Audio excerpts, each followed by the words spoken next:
तो आज है 31 मई 2026। दोस्तों बात करेंगे इस वीडियो में कुछ इंपॉर्टेंट शेयर्स के ऊपर, कुछ इंपॉर्टेंट अपडेट्स है, कुछ इंपॉर्टेंट न्यूज है। तो चलिए एक एक करके कवर करते हैं। तो सबसे पहले हम बात करेंगे एक मिड कैप कंपनी जिसका नाम है आनंद राठी वेल्थ लिमिटेड। वैसे तो देखिए कंपनी अच्छी कंपनी है, बट इस बार कंपनी की रिजल्ट के साथ साथ कंपनी क्या किया था, बोनस इशू किया था। कितने रेशो में? 1:1 रेशो में, याद है। जिसका एक्स डेट देखते ही देखते नजदीक पहुंच चुका है, यानी 3 जून 2026 को। यानी एज पर एक्स डेट दोस्तों आपके हाथ में सिर्फ कितना दिन बाकी है? 2 दिन बाकी है, सोमवार और मंगलवार। तो ये 2 दिन में अगर आपने खरीद लिया तो आप बन जाएंगे एलिजिबल शेयर होल्डर 1:1 रेशो में बोनस पाने के लिए। यानी आपके पास चाहे जितने भी क्वांटिटी की शेयर हो वो सिंपल डबल हो जाएगा। मान लीजिए कि किसी के पास 5 क्वांटिटी की शेयर है इस कंपनी, तो कितना होगा? 10 हो जाएगा। अगर आपके पास मान लीजिए कि 12 शेयर है तो कितना होगा? 24 हो जाएगा। ठीक है, क्वांटिटी वाइज याद रखना, प्राइस नहीं, क्वांटिटी वाइज। अच्छा, बाकी बात करें कंपनी की, इस क्वार्टर की रिजल्ट यहाँ पे शायद अपडेट नहीं है। अच्छा, वैसे लास्ट कुछ 1 महीने पे शेयर थोड़ा नीचे की तरफ मूव कर रहा है। ईयर टिल डेट में बहुत तगड़ा रिटर्न दिया है। 1 साल में भी अच्छे रिटर्न है। देखिए कंपनी वाइज अच्छी कंपनी है और बहुत पहले की लिस्टेड कंपनी भी नहीं है।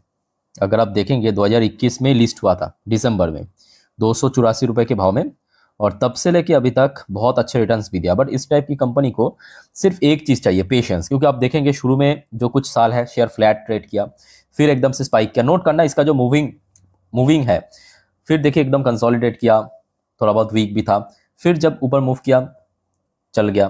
तो यही बात है कि अल्टीमेटली आपके अंदर अगर पेशेंस है ना, कंपनी अच्छा रहा, कमाल हो गया आप मार्केट में। ठीक है। अच्छा, नेक्स्ट शेयर दोस्तों हिंदुस्तान एरोनॉटिक्स लिमिटेड। देखिए एचएल की इस बार रिजल्ट तो हमने देख लिया already, kind of average type का रिजल्ट था। खराब भी कह नहीं सकते, बहुत अच्छा भी कह नहीं सकते। पर दोस्तों एचएल 2-3 चीजों में बहुत बढ़िया काम कर रहा है। ठीक है, इसका तो तेजस जो प्रोजेक्ट है उसको वो तो कंपनी काम कर ही रहा है, बट कंपनी को तेजस की जो ट्रेनर वर्जन है, इसका मतलब मैं आपको समझा देता हूँ। देखिए जो तेजस मार्क 1A, मार्क 2, वो तो फाइनल प्रोडक्ट है। ठीक है, अब उसको चलाने के लिए मतलब मान लीजिए कि एक पायलट है, मतलब इंडियन एयरफोर्स की कोई पायलट है, उसको डायरेक्टली वहां पे बिठाया नहीं जाएगा। उसके पहले जो ट्रेनर एयरक्राफ्ट है उसके थ्रू उसको ट्रेनिंग दिया जाएगा, फिर उसमें मतलब उनको चेंज किया जाएगा मेन एयरक्राफ्ट में, मतलब जो फाइटर एयरक्राफ्ट है। ठीक है, सो अभी जो रिपोर्ट निकल के आ रहा है रिसेंटली कि आईएफ की तरफ से ये जो ऑर्डर है बढ़ते बढ़ते 47 तक हिट कर, मतलब पहले आई थिंक कि 15-20 ही ऑर्डर दिया था, अब ये ऑर्डर बढ़ा के 47 ऑर्डर दे दिया। तो इसमें भी काफी अच्छा डिमांड देखने को मिला है, न्यू ऑर्डर है। अच्छा बाय द वे यहाँ पे शायद ऑर्डर की जो वैल्यूएशन है वो अभी फिलहाल कंपनी डिस्क्लोज नहीं किया है। ठीक है। अच्छा, बाकी एक और अपडेट है, आज की डेट में जो भारत की वायुसेना यूज करती है मिग 29। ठीक है, अब ये काफी पुराने मॉडल है, इसको अपग्रेड करने की जरूरत है। जैसे कि सुखोई Su-30 MKI, उसको तो ऑलरेडी अपग्रेडेशन के लिए ऑर्डर मिल गया एचएल को। ठीक वैसे ही मिग 29 यूपीजी, इसको भी अपग्रेड करने के लिए यहाँ पे एचएल को बुलाया है। उसके साथ साथ दोस्तों तेजस मार्क 2। ठीक है, तो कंपनी अगर हम बात करें ओवरऑल ठीक ठाक, मतलब अच्छी कंपनी है, फ्यूचरिस्टिक कंपनी। और आज के डेट में आप देखिए चारों ओर वॉर चल रहा है, वॉर मतलब डिफेंस में डिमांड। सो ये एक बहुत बड़ी वजह है कि शेयर हमने देखा रिसेंटली एक बहुत अच्छा मूवमेंट दे चुका, ऑलमोस्ट 37-40% के आसपास, जो कि एचएल जैसे बड़े कंपनी के लिए कोई छोटे मोटे बात नहीं है।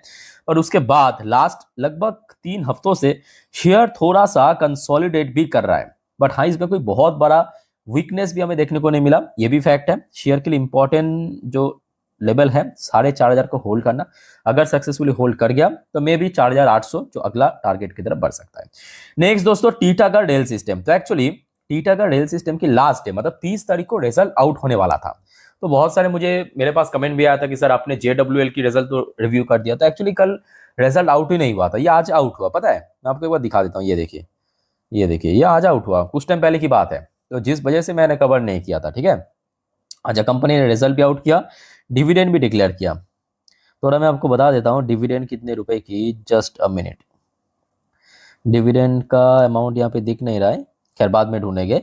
बट ओवरऑल बात करो दोस्तों कंपनी की इस बार अच्छा नहीं, मतलब थोड़ा सा पहले से बेटर परफॉर्मेंस हुआ है। जैसे कि नेट प्रॉफिट की बात करें, पिछले साल कंपनी की लॉस हुआ था 122 करोड़ के ऊपर। इस बार कंपनी प्रॉफिट जनरेट किया 54 करोड़ की, जबकि रेवेन्यू के अंदर थोड़ा सा में गिरावट देखने को मिला 13% का अराउंड। पिछले साल रेवेन्यू आया था 1006 करोड़, इस बार रेवेन्यू आया है 875 करोड़। अच्छा, एबिटा में भी लगभग 4.4% की ड्रॉप था। पिछले साल था 102 करोड़, इस बार आया 97.2 करोड़। बट मार्जिन जो है ना कंपनी की, नेट मार्जिन, वो थोड़ा सा इंप्रूव किया है। पिछले साल था 10.1%, इस बार बढ़ के 11.1% में पहुंच चुका है। यानी ओवरऑल बात करें ठीक है, एक डिसेंट टाइप की परफॉर्मेंस दिया है। साथ ही साथ जो प्रॉफिट है वो भी इंक्रीज हुआ। अच्छा, कंपनी साथ इसके साथ ₹1 प्रति शेयर के हिसाब से डिविडेंड का भी रेकमेंड किया। ठीक है, तो ये रहा दोस्तों टीटागढ़ की रिजल्ट। अब देखना होगा कि कल सुबह ब्रोकरेज फर्म की तरफ से कैसा रेटिंग टारगेट या रिस्पॉन्स मिलता है, उसके ऊपर भी बहुत कुछ वेरी करेगा। सो इमीडिएटली अगर हम शेयर को ऑब्जर्व करें तो शेयर 850 के आसपास बार बार हडल फेस करा है, और 850 का हडल अगर क्लियर कर दिया तो अगला जो टारगेट बनेगा 950 से लेकर 1000, जहां पे शेयर लगभग 1 से 1.5 साल तक फंसा हुआ है।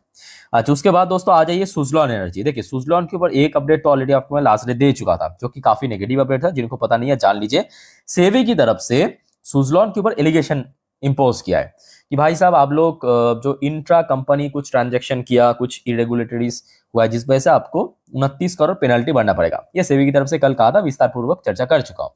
आज की दोस्तों लेटेस्ट अपडेट, अब सुजलॉन की तरफ से भी रेस्पॉन्स आ चुका है। सुजलॉन ने सेबी की जो ये डिसीजन को, मतलब 29 करोड़ की पेनल्टी की डिसीजन को सैट बेसिकली कुछ मतलब कंपनीज की जो कोर्ट है ना, कंपनीज की जो कोर्ट, उसको कहते हैं सैट, उसमें चैलेंज कर दिया सेबी की इस डिसीजन को। ठीक है, बट अल्टीमेटली अगर हम बात करें कि देना होगा नहीं होगा, बट कल मोस्ट प्रोबेबली शेयर में एक वन टाइम इंपैक्ट देखने को मिल सकता है। मतलब थोड़ा सा वीकनेस आपको दिखाई दे सकता है, बट ये भी मैं साथ में बता रहा हूं कि बहुत ज्यादा ये मत सोचना कि एकदम क्रैश कर जाएगा या कुछ हो जाएगा, ऐसा कुछ नहीं होगा। थोड़ा बहुत वीकनेस की पॉसिबिलिटी है, जैसे कि आपको मैं लास्ट डे भी कहा था साथ ही साथ। ठीक है, सो इमीडिएटली 50 से 52 एक क्रूशियल लेवल है, बट इनकेस अगर 55 के ऊपर होल्ड कर गया तो इतना नीचे जाने की कोई चांस नहीं है। ओके, अच्छा दोस्तों नेक्स्ट आ जाइए आईपीओस के जेम पे। कुछ आईपीओस की जेम पे आया है, मतलब एक्टिव हुआ है। ठीक है, देखिए अच्छा, जैसे कि जेनेक्सी एनालिटिक्स 12 से 13% की प्रीमियम, वाह केमिकल 25% की प्रीमियम, सीएमआर ग्रीन टेक्नोलॉजी 17% की प्रीमियम, मैरिट्रॉनिक्स 59% की प्रीमियम चल रहा है। फिर आपके ऑरेट ट्रेड 18.5% की प्रीमियम, राजनंदिनी फैशन इंडिया 11% के ऊपर प्रीमियम। अच्छा, बाकी सब लिस्ट हो चुका है, चलो बढ़िया। अच्छा, वैसे दोस्तों आगे बढ़ने से पहले एक छोटा सा रिक्वेस्ट आप सभी को करूंगा। दोस्तों अगर आपको वीडियो अभी तक अच्छा लगा, इन्फॉर्मेटिव लगा, प्लीज वीडियो को लाइक करना, और प्लीज दोस्तों चैनल को सब्सक्राइब करके जरूर रखिएगा अगर आपने अभी तक चैनल को सब्सक्राइब नहीं किया तो। और दोस्तों कल तो मार्केट ओपन होने जा रहा है, पता होगा आपको।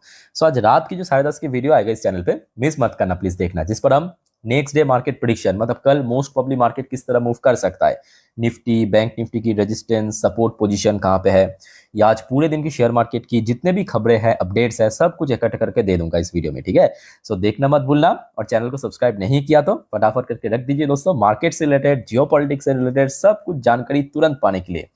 अच्छा, अब आ जाइए दोस्तों back to the topic, NHPC. NHPC के ऊपर देखिए बहुत सीरियस कुछ अपडेट नहीं है, बट एक छोटा सा अपडेट है। लास्ट डे एनएचपीसी की एक पर्सनल डायरेक्टर, इनका नाम है उत्तम लाल, इन्होंने यहाँ पे रिटायर कर गया 31 मई के दिन। ठीक है, तो ये एक छोटा सा अपडेट था।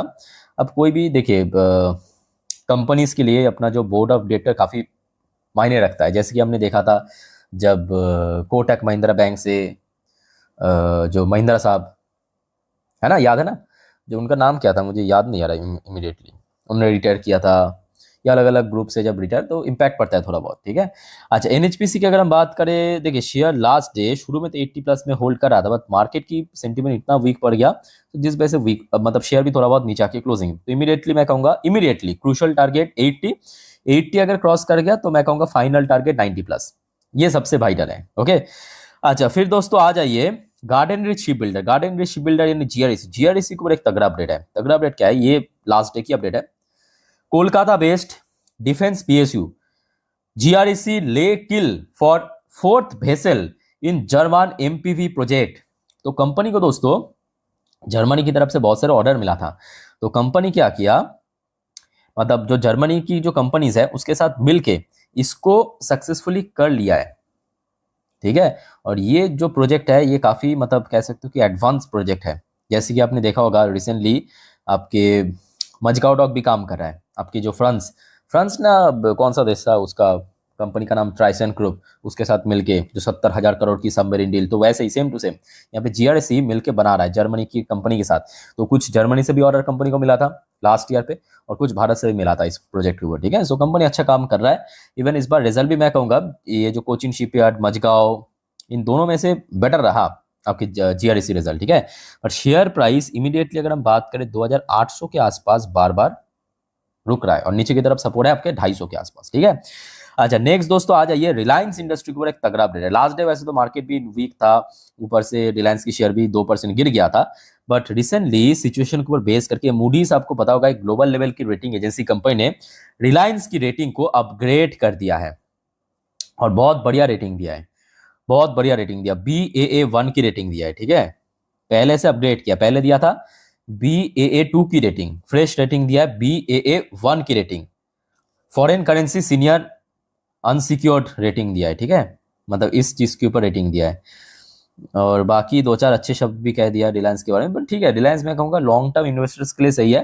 पर शॉर्ट टर्म में देखिए, क्योंकि बड़े कंपनी है ना, तो यहाँ पे आप बहुत ज्यादा एक्सपेक्ट नहीं कर सकते कि एक एक महीनों पे 20-30% रिकवर कर जाएगा। अभी तो फिलहाल नीचे ही चल रहा है, ठीक है। इमीडिएटली जो क्रूशियल लेवल मैं कहूँगा, सबसे पहले तो 1400 को अगर क्रॉस कर गया, 1450 भी बहुत वाइटल, क्योंकि पिछले 3 महीनों पे 2 बार यहाँ पे शेयर रुका है। और दोस्तों कल तैयार हो जाना, इरेडा की रिजल्ट तो आउट हुआ था आपके फ्राइडे, काफी लेट नाइट को आपको मैं अपडेट दे चुका हूँ।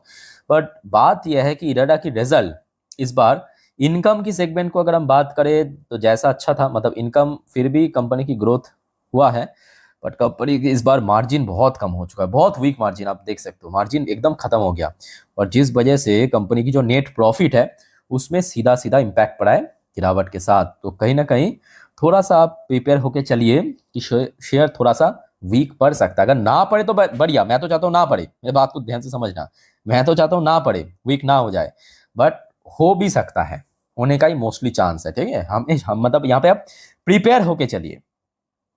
और शेयर के लिए इमीडिएटली मैं कहूँगा लोअर साइड में 120 से लेके 125 क्रूशियल लेवल, और अपर साइड में 145 से लेके 150। अब कभी कभी क्या होता है कि एक्सेप्शन भी होता है,